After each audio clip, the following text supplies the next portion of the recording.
Hi, everyone. Are you preparing to go on an interview or to do a pitch to investors for your business? If so, you probably want to watch this to the end.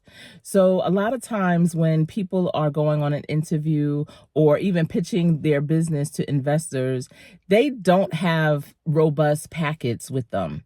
When you go on an interview, a lot of times people will have a cleaner copy on better paper stock of their resume, and they'll hand that out to people before the interview or after. And that's fine. I mean, if you've applied to the position with your resume, trust the panel already has a copy of it. But I get it. That definitely does, up your ante a little bit to have it on a better quality of paper and just a cleaner copy, because you just never know what the system that company has printed it on.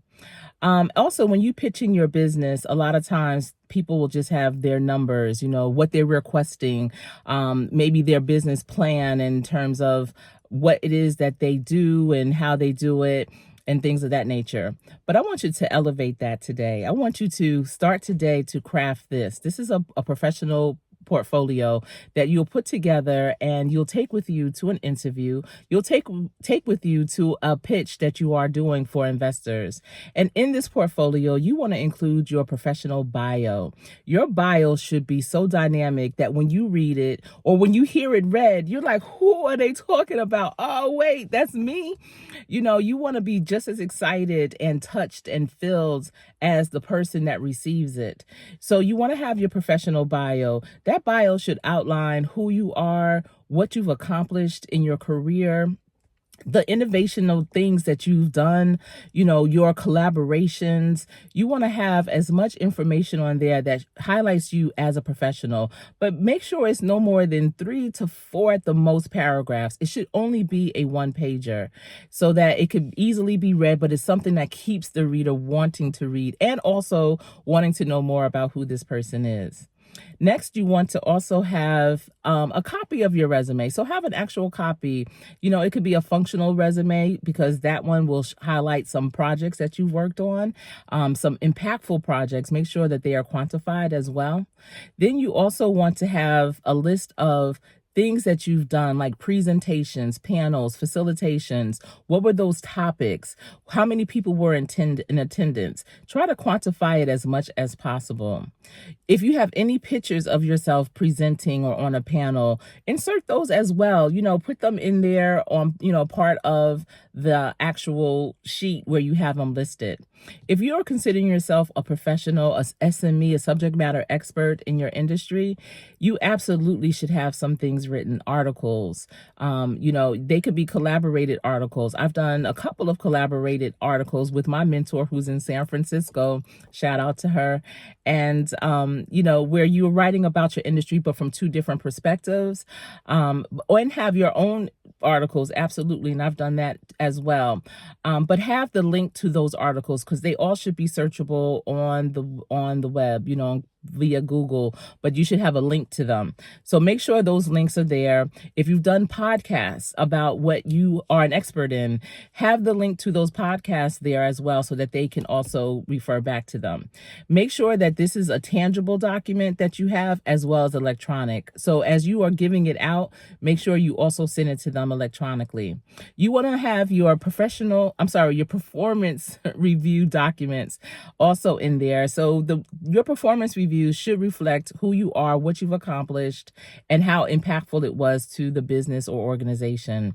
If you don't have a PRD, a performance review, then have a 360 or several 360 evaluations. And that's when you ask people that you've worked closely with to do a 360 evaluation on your performance so that people can see you from other people's lenses. Because when you go to an interview or when you are pitching your business, they are just seeing you for you, and you could be saying anything about yourself.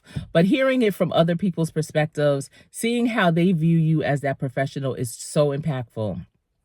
When you put this all together, oh, also you want to have your references. So whether you're doing a business pitch or going on an interview, you want to also have your list of references. And it should include those people's names, their business organization, title, phone number, and email address. And I know that, on resumes, you don't have to put references available upon request anymore. Absolutely not. That takes up too much real estate, unnecessary real estate on your resume. But the businesses or the organizations typically will request your references. And even if they do after you've given them this, still provide them with those references. But it makes it easier, that extra step, to just put it in your portfolio, your packet.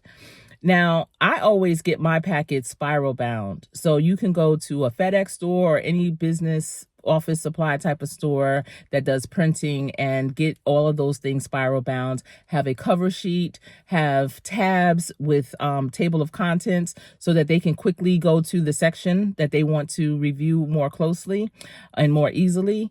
And you want to have at least 10 copies. Now, typically for a panel, you'll have at least 4 people on there, 4 different personalities typically.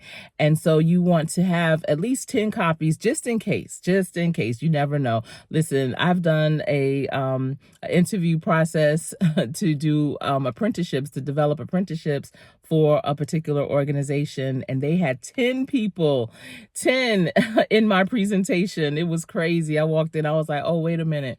But I was always prepared. It was just, I've never seen that many in one room for that type of situation. But at any rate, you always want to be prepared. So have at least 10 copies and make sure that they are beautifully printed. Don't do them all in black and white. I know color is a little more expensive, but do them in color so that they really pop and it shows that you care. You're investing in yourself too. That's all I have for you. I hope that you find the value in it. It's very impactful to have that particular type of document on hand.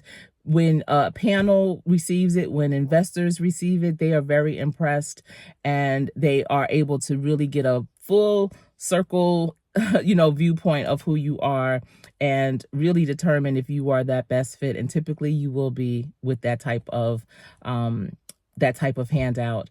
All right, everyone, that's all I have. Leave me a comment and let me know, do you already do this? And if so, how has that been working for you? Or if you haven't done it, is this something that you will consider next time? Thanks for tuning in. Remember, practice every day. Practice so hard that when you get into play, you will always, always win. And trust, winning does not always mean that the score on the board shows that your team has been victorious. Winning means that you did your very best. That's all that you can do. That's what you have control over. All right, take care until next time. I am Coach Sherri.